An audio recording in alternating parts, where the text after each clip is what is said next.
विषय वस्तु कादम्बनी ग्रंथ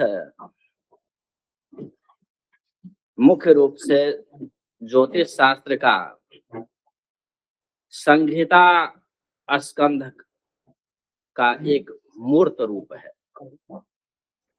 ज्योतिष शास्त्र अनेक भेद विषयों में विभक्त है, जैसा कि आचार्य वाराहमिहिर ने स्वयं इसका उपस्थापन किए हैं।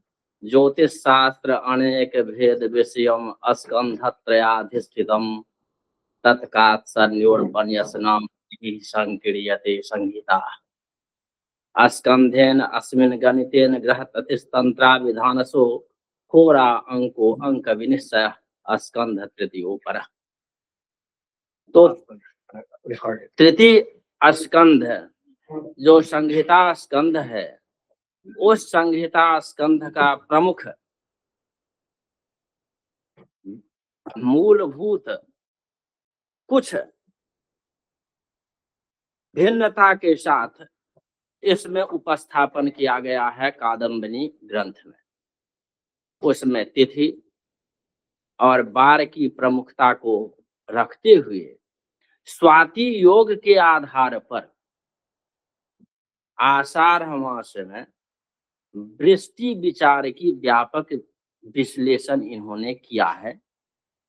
और संप्रति इस ग्रंथ का अध्ययन अध्यापन कामेश्वर सिंह संस्कृत विश्वविद्यालय अंतर्गत सभी अंगीभूत और संबद्ध महाविद्यालयों में शास्त्री कक्षा में पढ़ाया जाता है। और मुख्य रूप से वृष्टि विचार जो इस ग्रंथ की प्रमुखता है, उसको सिलेबस में समाहित किया गया है। तो आज हमारा जो विषय है आषाढ़ मास में सुवृष्टि विचार, इसके ऊपर में हम सामान्य अपने मति के अनुसार ग्रंथ के अवलोकन के पश्चात जो हमें बोध हुआ उसका उपस्थापन करने का प्रयत्न आप लोगों के समक्ष कर रहा हूं। सबसे पहले वायु, बादल, बिजली, गर्जना और वृष्टि, ये गर्भ के 5 रूप हैं, जैसा कि कादम्बरी ग्रंथ में ओझा जी ने कहे हैं।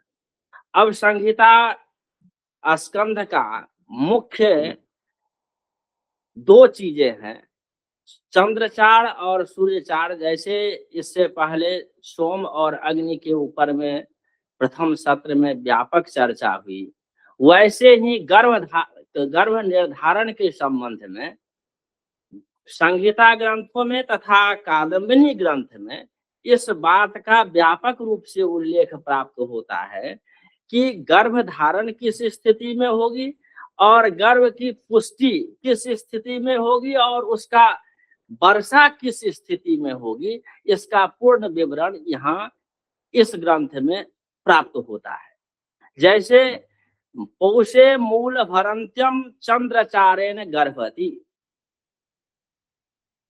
पौष मास की कृष्ण पक्ष की मूल नक्षत्र से लेकर भरणी नक्षत्र पर्यंत चंद्रमा के गति से गर्भ का निर्धारण होता है।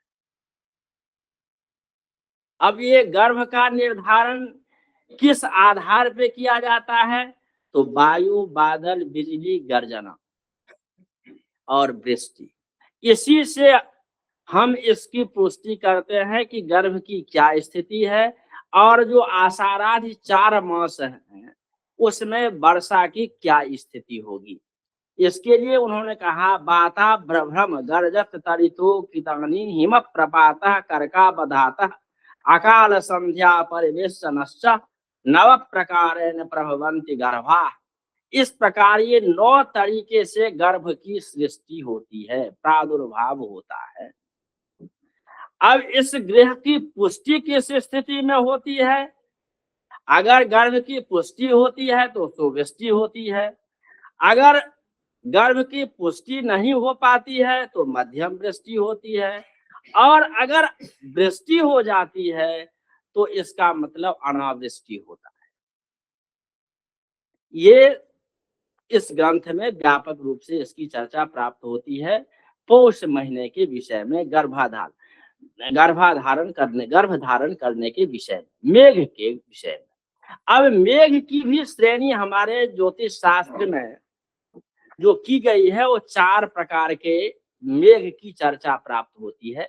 जैसे पंचांगों में प्रायः प्रत्येक वर्ष इस बात का उल्लेख होता है कि इस वर्ष इस प्रकार का मेघ है, जिसमें सामवर्तक, आवर्तक, पुष्कर और द्रोण, ये 4 प्रकार के मेघ की चर्चा प्राप्त होती है, जिसका वर्णन कालिदास ने भी मेघदूत में किया है।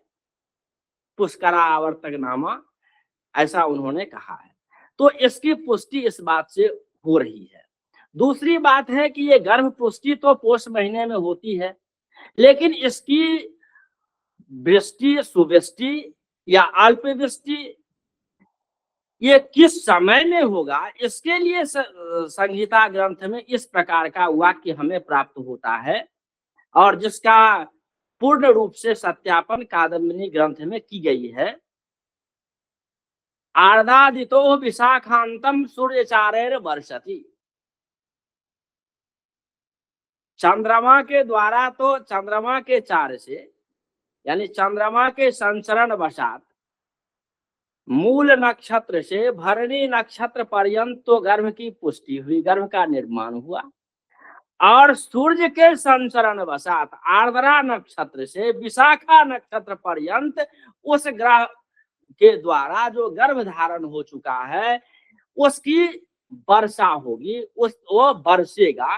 वो किस स्थिति में वो वर्षा होगा, इसका व्यापक वर्णन हमें आषाढ़ से मिलता है। आषाढ़स्य प्रथमम दिवसे, जैसे कि कालिदास ने भी मेघदूत में कहे। तो इस तरह से आषाढ़ मास के प्रथम दिवस से हम इन चातुर्य मास में आर्द्रा से वैशाखादि पर्यंत जो 4 मास हो गए, जैसे सूर्य सिद्धांत ग्रंथ में आपने लोगों ने पढ़ा होगा, कार्तिक आदि संयोगो कृतिकादि द्वंद्वम अंतोपांतोपास्य मास त्रिधा अस्मितम, ऐसा प्राप्त होता है। तो ये 4 मास में जो है हमें बोध होगा कि वर्षा किस प्रकार की होगी, अतिवृष्टि होगी, अल्पवृष्टि होगी या अनावृष्टि होगी। अब इसके प्रसंग में एक चीज और यहाँ पौष महीने में कहा गया है मुख्य रूप से, कि पौष महीने में कुछ स्थितियों से, तिथियों से उन समय में किस प्रकार की स्थिति हो रही है, इससे हम पता कर सकते हैं कि आगे के महीने में जो चातुर्य मास है उसमें वर्षा की क्या स्थिति होगी।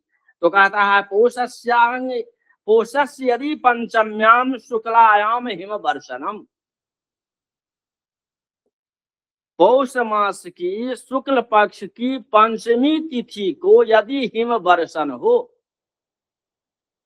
अर्थात ओले बादल ओस व्यापक रूप से अगर प्रचुरता से प्राप्त हो, तदा श्याम महती वृष्टि, उस वर्ष आषाढ़ आदि से चातुर्य मास में प्रचुर वर्षा होती है। ऐसी संहिता ग्रंथों में ऐसे प्रमाण मिलते हैं। फिर दूसरी जगह उन्होंने कहा कि पौषे मेघे शुक्ल षष्ठ्याम श्रावणे यदि वर्षणम,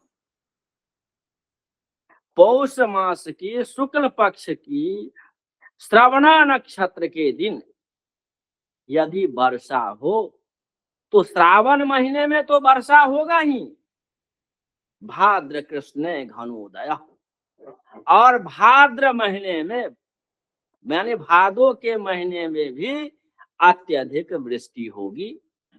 ये हमें कादम्बिनी ग्रंथ में पौषाधिकार में गर्भ निर्धारण के संबंध में इस चीज का हमें ज्ञान होता है।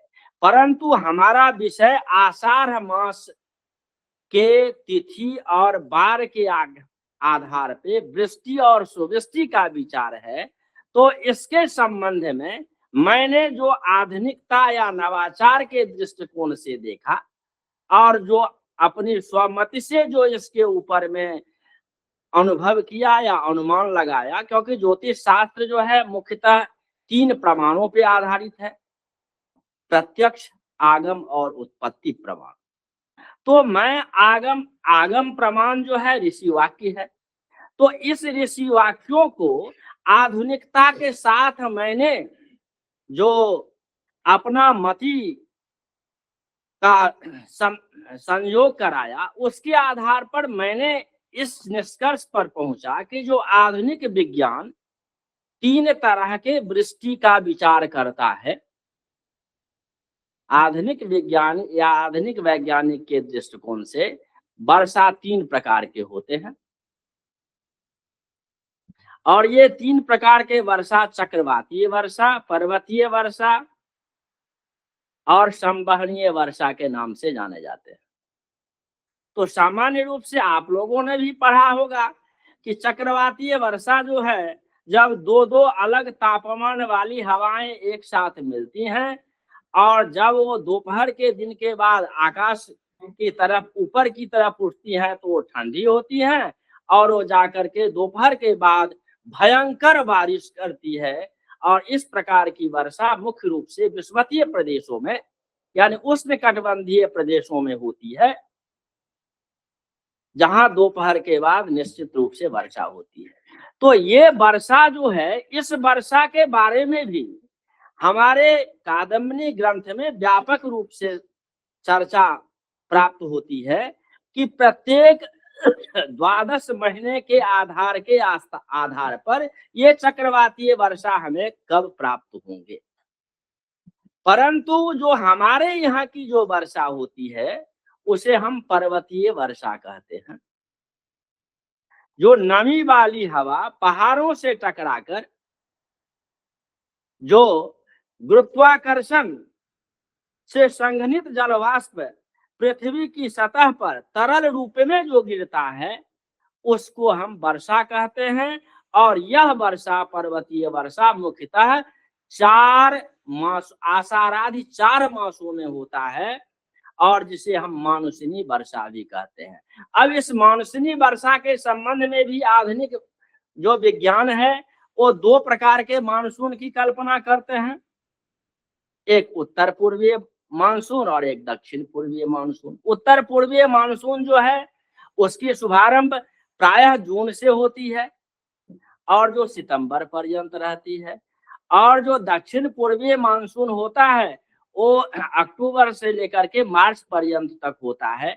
उत्तर पूर्वीय मानसून से जो वर्षा होती है वह प्रायः संपूर्ण भारतवर्ष में तमिलनाडु और आंध्र प्रदेश को छोड़ करके होती है।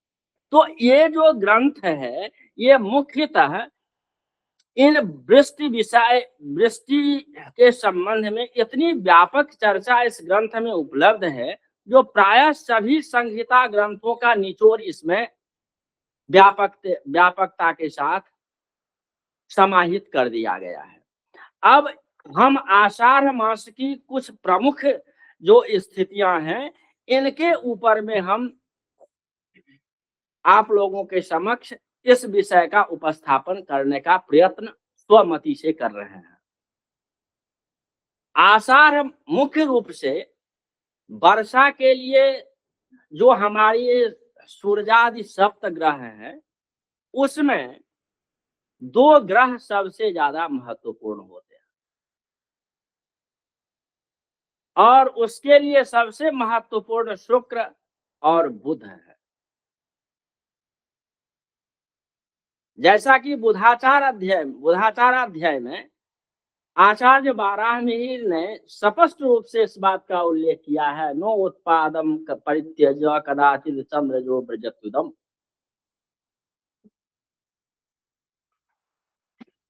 दूसरी बात उन्होंने ये भी कहा है कि ये आखिर इसका कारण क्या है, तो सूर्य के ये 2 सूर्य शुक्र और बुध जो हैं वो सूर्य के दुधमुहे ग्रह हैं,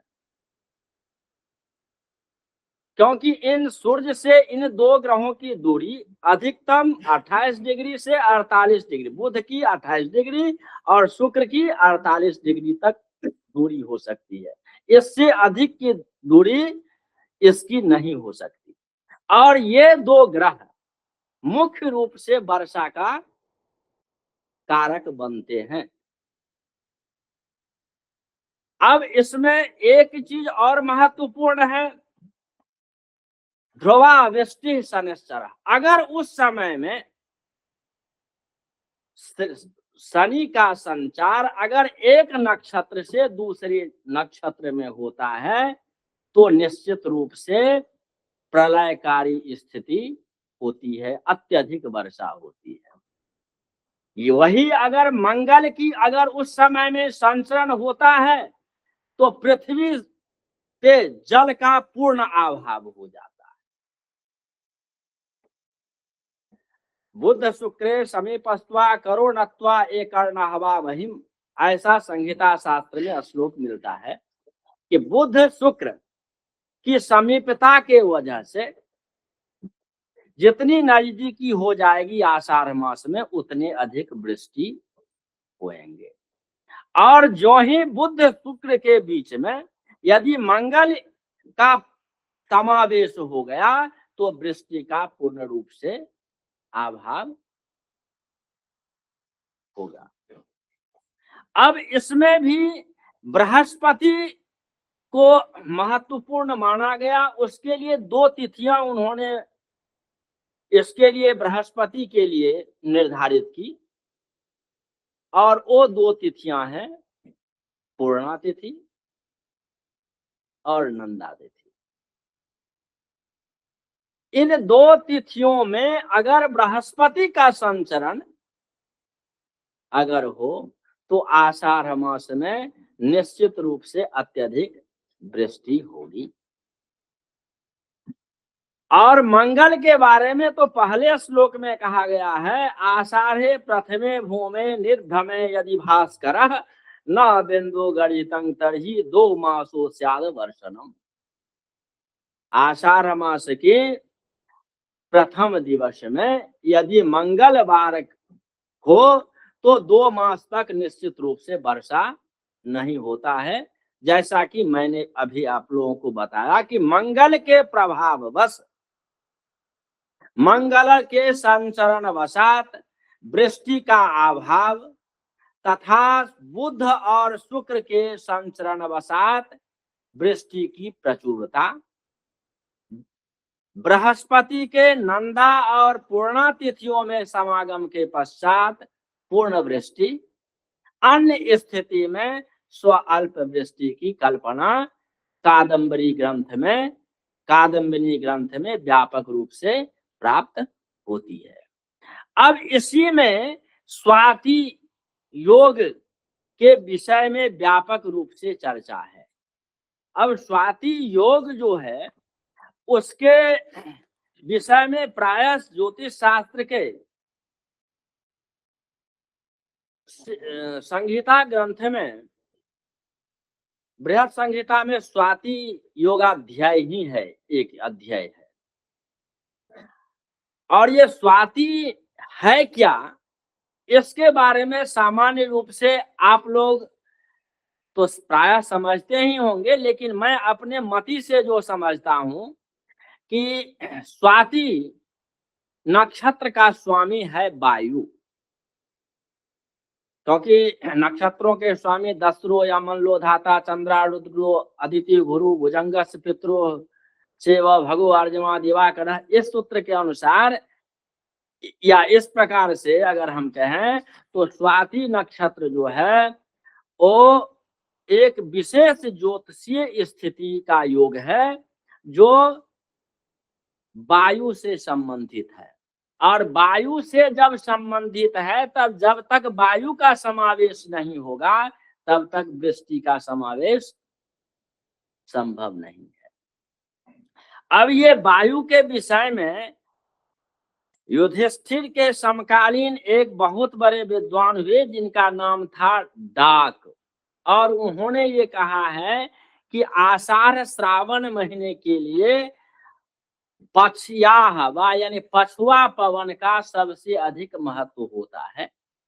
इसीलिए उन्होंने एक जगह लिखा कि आषाढ़ सौना यदि पछवा है वृद्धवा करे श्रृंगार ओ वर्ष ओ उड़े कह गेल डाक गुआर। ये सामान्य हम लोगों की मैथिली भाषा में एक लोक कथा है कि आषाढ़ महीने और श्रावण महीने में यदि पछिया हवा, पश्चिम की हवा चले और विधवा स्त्री अगर श्रृंगार करे तो इसका मतलब समझिए कि निश्चित रूप से वर्षा होगी और वो स्त्री किसी दूसरे के साथ चली जाएगी।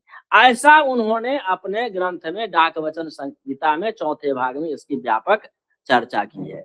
तो पछवा हवा जो है, जो पछिया हवा है, उसके आधार पे स्वाति नक्षत्र के समय में इसकी व्यापक चर्चा इस कादम्बिनी ग्रंथ में हमें प्राप्त होती है।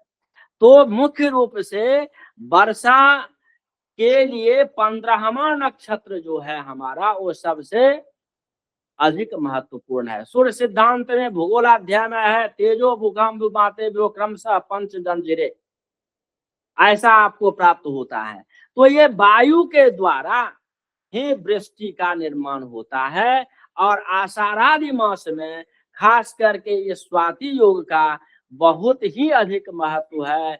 और इस के आधार पे हम आचार्य बारह में ही के अगर बृहद संहिता ग्रंथ का भी अध्ययन करें तो वहां भी हमें प्राप्त होता है कि इस वृष्टि के, इस वायु के द्वारा हमें वृष्टि, प्राकृतिक उत्पाद तथा शुभ तथा अशुभ फल की प्राप्ति तथा अन्न की किस प्रकार से की स्थिति की कैसी स्थिति होगी, ये हमें स्वाति योग मुख्य रूप से आषाढ़ महीने के योग के आधार पे बताते हैं।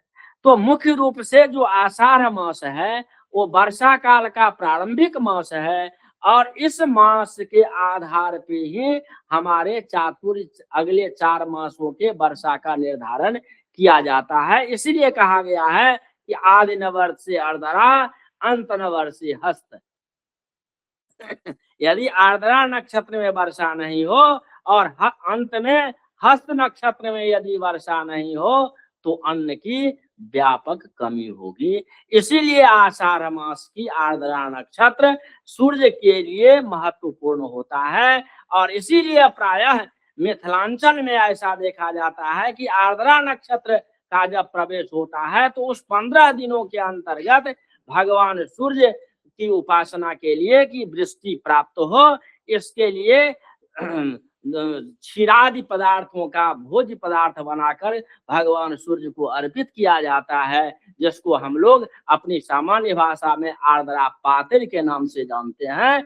तो इसलिए हम ये कहना चाहते हैं कि आषाढ़ मास का आर्द्रा नक्षत्र सूर्य के संचरण वसात और अंत के हस्त नक्षत्र तक अगर सूर्य की स्थिति इस स्वाति योग से अगर प्रभावित है तो निश्चित रूप से वर्षा की अच्छी स्थिति होगी और अन्न की उत्पादकता अधिक होगी। अगर इस तरह की स्थिति नहीं होगी तो वर्षा का अभाव होगा और अन्न की उत्पादन कम होगी।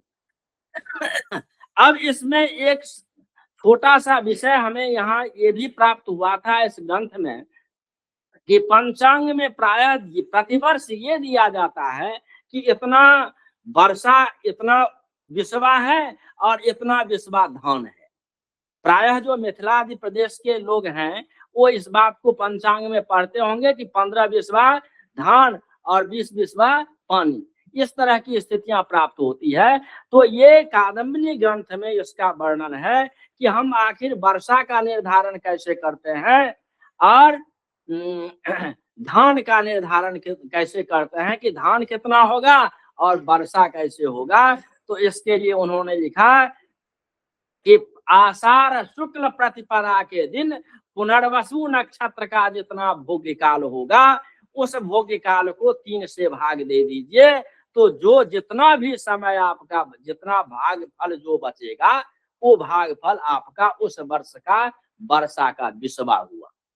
यानी अगर पुनर्वसु नक्षत्र पूर्ण 60 घटी की है तो उसमें 3 से भाग दे दीजिए तो 20 घटी हुआ, तो 20 विश्वा उस वर्ष पानी होगा।